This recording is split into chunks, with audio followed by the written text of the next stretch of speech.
Chapter 12. At 9 o'clock the next morning his servant came in with a cup of chocolate on a tray, and opened the shutters. Dorian was sleeping quite peacefully, lying on his right side, with one hand underneath his cheek. He looked like a boy who had been tired out with play or study. The man had to touch him twice on the shoulder before he awoke, and as he opened his eyes a faint smile passed across his lips, as though he had been having some delightful dream. Yet he had not dreamed at all.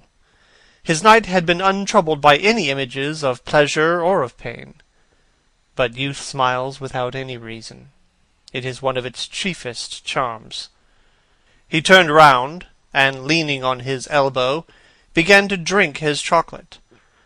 The mellow November sun was streaming into the room. The sky was bright blue, and there was a genial warmth in the air. It was almost like a morning in May. Gradually the events of the preceding night crept with a silent, blood-stained feet into his brain, and reconstructed themselves there with terrible distinctness. He winced at the memory of all that he had suffered, and for a moment the same curious feeling of loathing for Basil Hallward, that had made him kill him as he sat in the chair, came back to him, and he grew cold with passion. The dead man was still sitting there, too, and in the sunlight now. How horrible that was! Such hideous things were for the darkness, not for the day. He felt that if he brooded on what he had gone through, he would sicken or grow mad. There were sins whose fascination was more in the memory than in the doing of them, strange triumphs that gratified the pride more than the passions, and gave to the intellect a quickened sense of joy, greater than any joy they brought, or could ever bring to the senses. But this was not one of them. It was a thing to be driven out of the mind, to be drugged with poppies, to be strangled, lest it might strangle one itself. He passed his hand across his forehead, and then got up hastily, and dressed himself with even more than his usual attention, giving a good deal of care to the selection of his necktie and scarf-pin, and had changed his rings more than once. He spent a long time over breakfast, tasting the various dishes, talking to his valet about some new liveries that he was thinking of getting made for the servants at Selby, and going through his correspondence. Over some of the letters he smiled. 3 of them bored him. One he read several times over, and then tore it up with a slight look of annoyance in his face. That awful thing, a woman's memory, as Lord Henry had once said. When he drank his coffee, he sat down at the table, and wrote 2 letters. One he put in his pocket, the other he handed to the valet. "Take this round to 152 Hertford Street, Francis, and if Mr. Campbell is out of town, get his address." As soon as he was alone, he lit a cigarette, and began sketching upon a piece of paper, drawing flowers and bits of architecture first, and then faces. Suddenly he remarked that every face that he drew seemed to have an extraordinary likeness to Basil Hallward. He frowned, and getting up, went over to the bookcase and took out a volume at hazard. He was determined that he would not think about what had happened, till it became absolutely necessary to do so. When he stretched himself on the sofa, he looked at the title page of the book.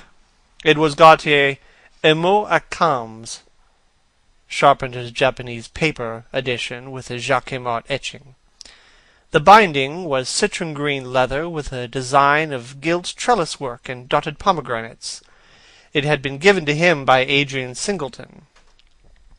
As he turned over the pages, his eye fell on the poem about the hand of Lacenaire, the cold yellow hand du supplice encore mal lavé, with its downy red hairs and its doigts de faune. He glanced at his own white taper fingers and passed on, till he came to those lovely verses upon Venice. Sur une gamme chromatique les scènes de perles ruisselants, la Venue de l'Adriatique sort de l'eau son col rose et blanc. Le dôme, sur l'azur de onze, suivait la phrase à peu contour. Ce effluent comme des gorges rondes que soulevait un soupir d'amour. Les esquifs à bord et me disposaient, jetant son amarre à pilier, devant un fossard rose, sur les marbrés d'un escalier.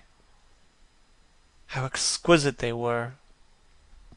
As one read them, one seemed to be floating down the green waterways of the pink and pearl city, lying in a black gondola with silver prow and trailing curtains. The mere lines looked to him like those straight lines of turquoise blue that follow as one pushes out to the Lido. The sudden flashes of colour reminded him of the gleam of the opal and iris-throated birds that flutter round the tall honeycomb campanile, or stalk, with such stately grace through the dim arcades. Leaning back with half-closed eyes, he kept saying over and over to himself, devant une façade rose sur les marbrés d'un escalier. The whole of Venice was in those two lines. He remembered the autumn that he had passed there, and a wonderful love that had stirred him to delightful, fantastic follies. There was romance in every place, but Venice, like Oxford, had kept the background for romance, and background was everything, or almost everything. Basil had been with him part of the time, and had gone wild over Tintoret. Poor Basil! What a horrible way for a man to die!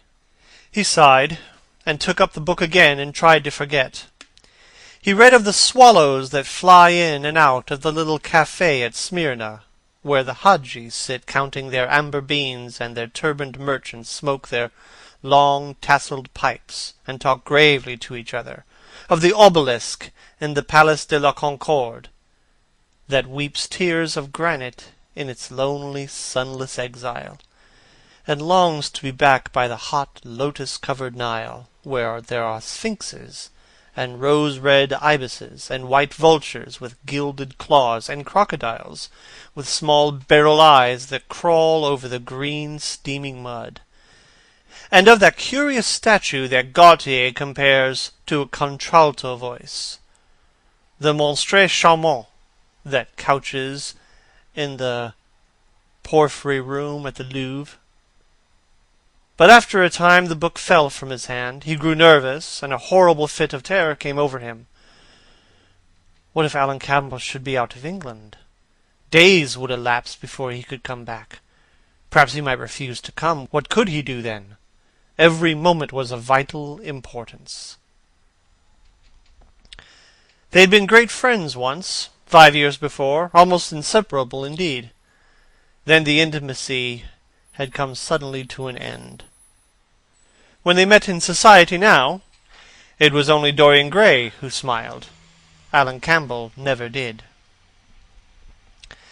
He was an extremely clever young man, though he had no real appreciation of the visible arts, and whatever little sense of beauty of poetry he possessed, he had gained entirely from Dorian.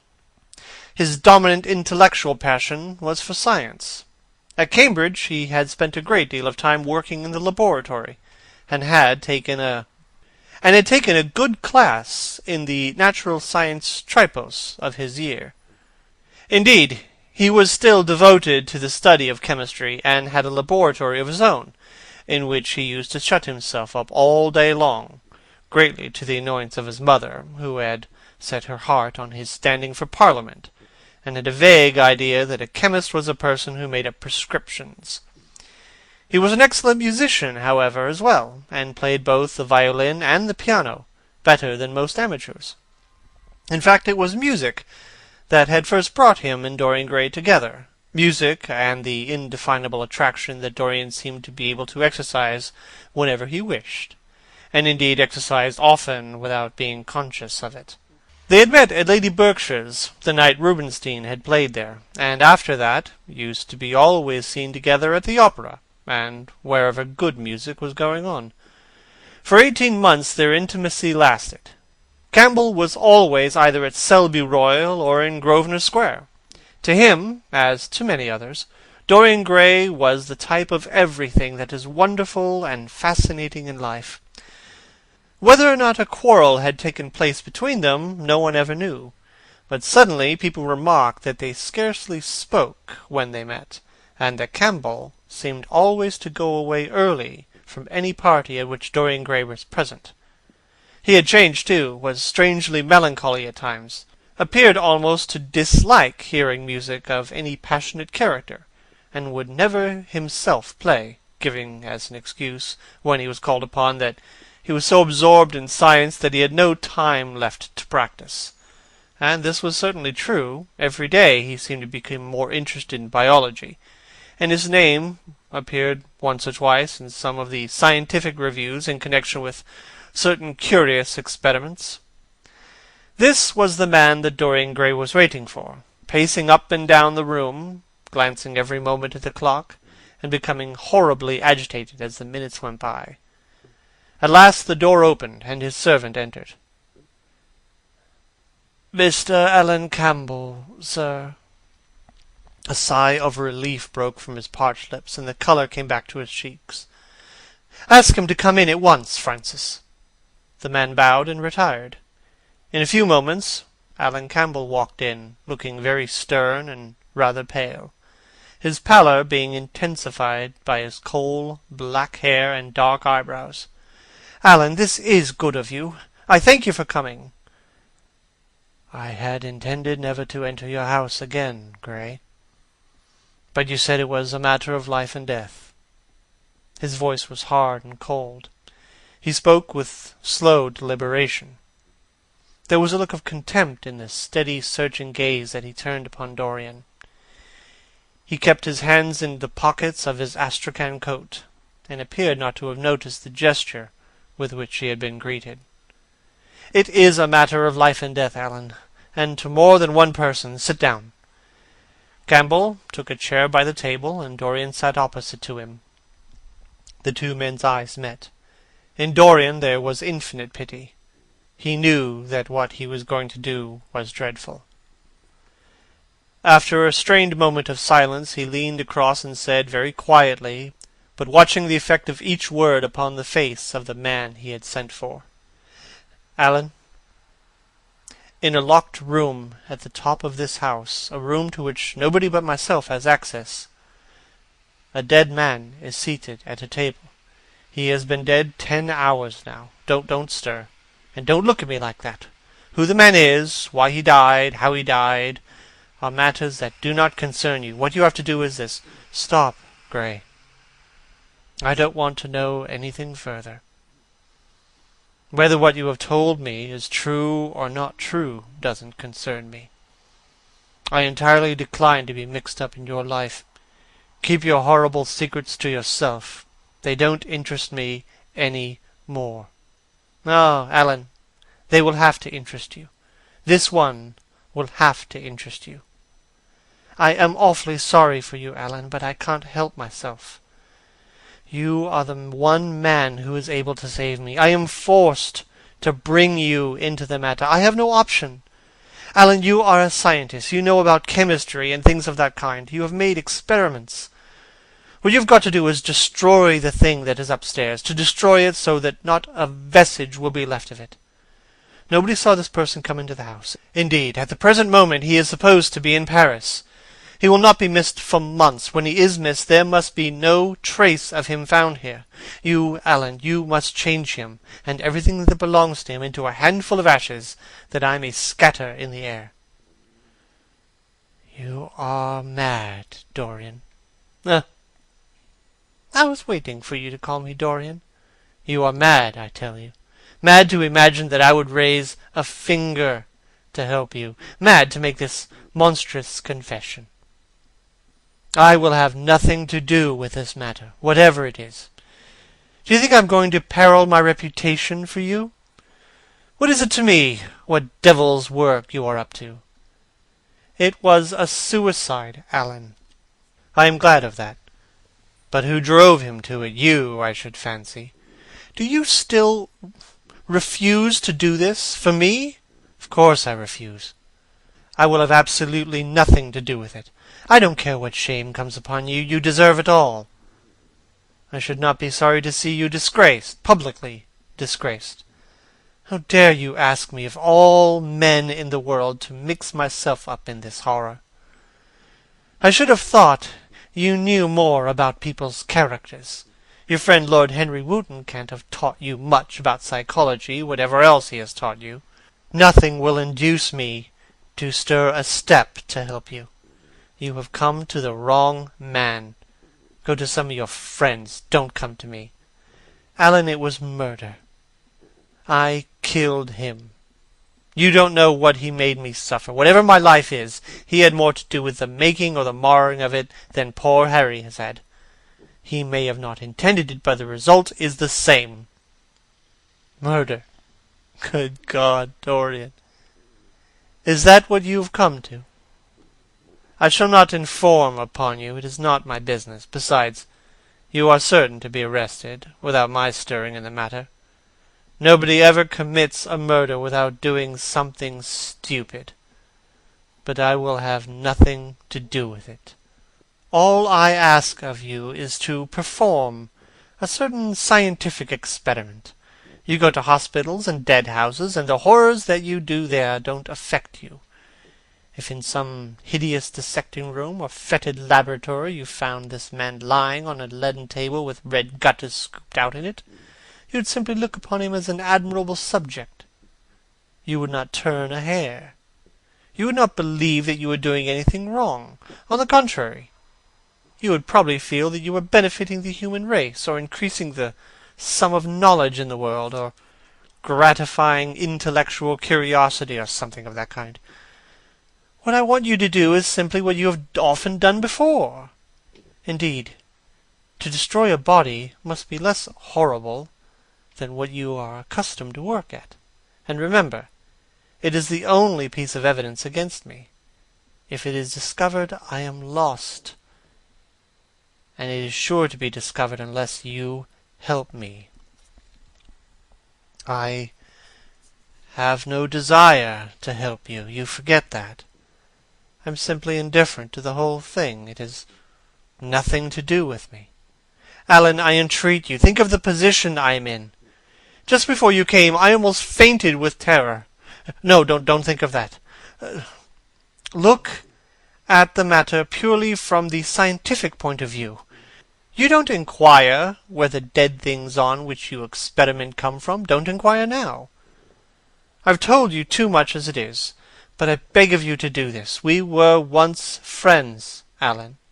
Don't speak of those days, Dorian. They are dead. The dead linger sometimes. The man upstairs will not go away.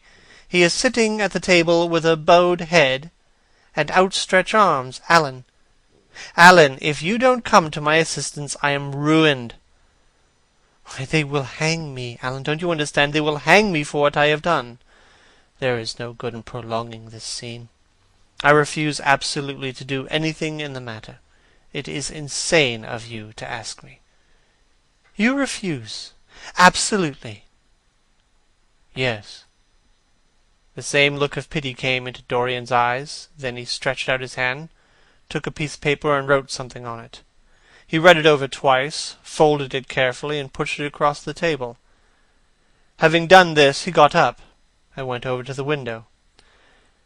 Campbell looked at him in surprise, and then took up the paper and opened it.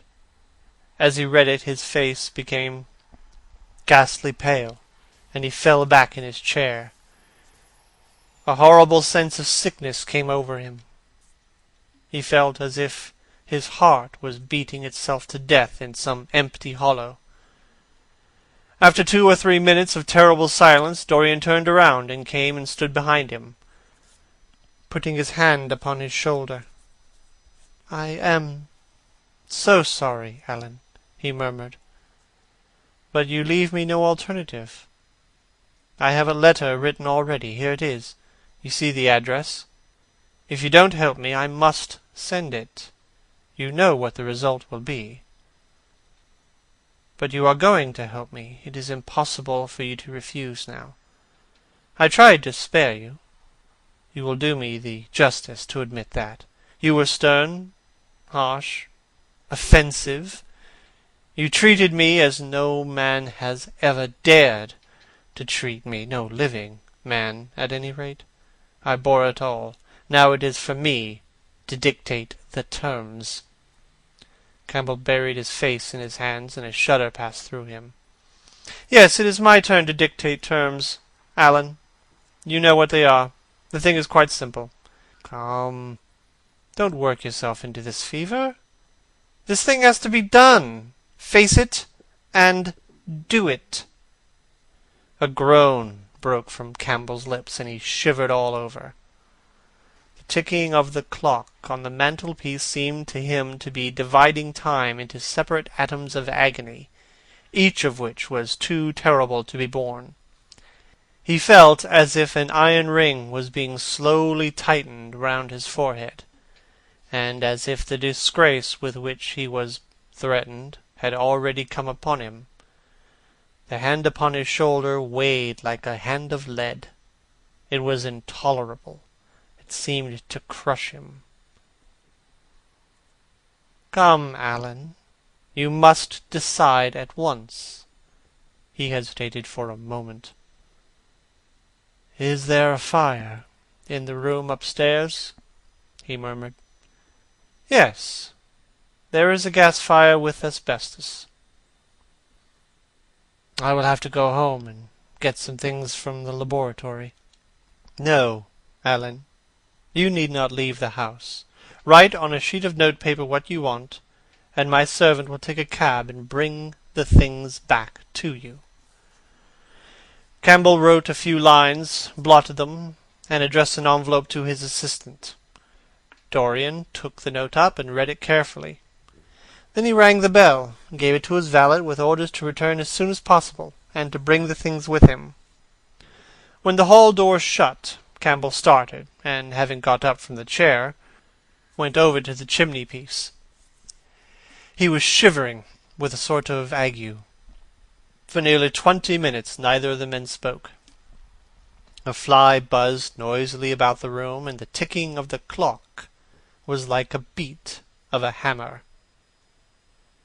As the chime struck 1, Campbell turned around, and, looking at Dorian Gray, saw that his eyes were filled with tears.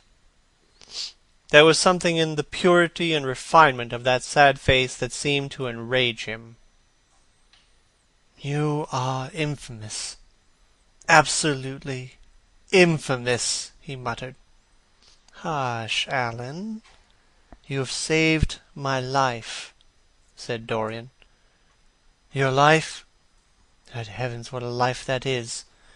You have gone from corruption to corruption, and now you have culminated in crime. In doing what I am going to do, what you force me to do, it is not your life that I am thinking. Oh, Alan, murmured Dorian with a sigh. I wish you had 1,000th part of the pity for me that I have for you. He turned away as he spoke, and stood looking out at the garden. Campbell made no answer. After about 10 minutes, a knock came to the door, and the servant entered, carrying a mahogany chest of chemicals, with a small electric battery set on top of it. He placed it on the table and went out again, returning with a long coil of steel and platinum wire and 2 rather curiously shaped iron clamps. "Shall I leave the things here, sir?" he asked Campbell. "Yes," said Dorian. "And I'm afraid, Francis, that I've another errand for you. What is the name of the man at Richmond who supplies Selby with orchids?" "Harden, sir." "Yes, Harden. You must go down to Richmond at once, see Harden personally, and tell him to send twice as many orchids as I ordered, and to have as few white ones as possible. In fact, I don't want any white ones. It is a lovely day, Francis, and Richmond is a very pretty place. Otherwise, I wouldn't bother you about it." "No trouble, sir. And what time shall I be back?" Dorian looked at Campbell. "How long will your experiment take, Alan?" he said in a calm, indifferent voice. The presence of a third person in the room seemed to give him extraordinary courage. Campbell frowned and bit his lip. "It will take about 5 hours," he answered. "It will be time enough, then, if you are back at 7:30, Francis. Or stay, just leave my things out for dressing. You can have the evening to yourself. I am not dining at home, so I shall not want you." "Thank you, sir," said the man, leaving the room. "Now, Alan, there is not a moment to be lost. How heavy this chest is. I'll take it for you. You bring the other things." He spoke rapidly and in an authoritative manner. Campbell felt dominated by him. They left the room together. When they reached the top landing, Dorian took out the key and turned it in the lock. Then he stopped, and a troubled look came into his eyes. He shuddered. "I don't think I can go in, Alan," he murmured. "It is nothing to me. I don't require you," said Campbell coldly. Dorian half opened the door. As he did so, he saw the face of the portrait grinning in the sunlight. On the floor in front of it, the torn curtain was lying. He remembered that the night before, for the first time in his life, he had forgotten to hide it when he crept out of the room. But what was that loathsome red dew that gleamed, wet and glistening on one of the hands, as though the canvas had sweated blood? How horrible it was! More horrible, it seemed to him for the moment, than the silent thing that he knew was stretched across the table, the thing whose grotesque misshapen shadow on the spotted carpet showed him that it had not stirred, but was still there as he left it. He opened the door a little wider and walked quickly in, with half-closed eyes and averted head, determined that he would not look even once upon the dead man. Then, stooping down, and taking up the gold and purple hanging, he flung it over the picture. He stopped, feeling afraid to turn round, and his eyes fixed themselves on the intricacies of the pattern before him. He heard Campbell bringing in the heavy chest, and the irons, and the other things that he had required for his dreadful work. He began to wonder if he and Basil Hallward had ever met, and, if so, what they had thought of each other. "Leave me now," said Campbell. He turned and hurried out, just as conscious that the dead man had been thrust back into the chair and was sitting in it, with Campbell gazing into the glistening yellow face. As he was going downstairs, he heard the key being turned in the lock. It was long after 7 o'clock when Campbell came back into the library. He was pale, but absolutely calm. "I have done what you asked me to do," he muttered, "and now good-bye. Let us never see each other again." "You have saved me from ruin, Alan.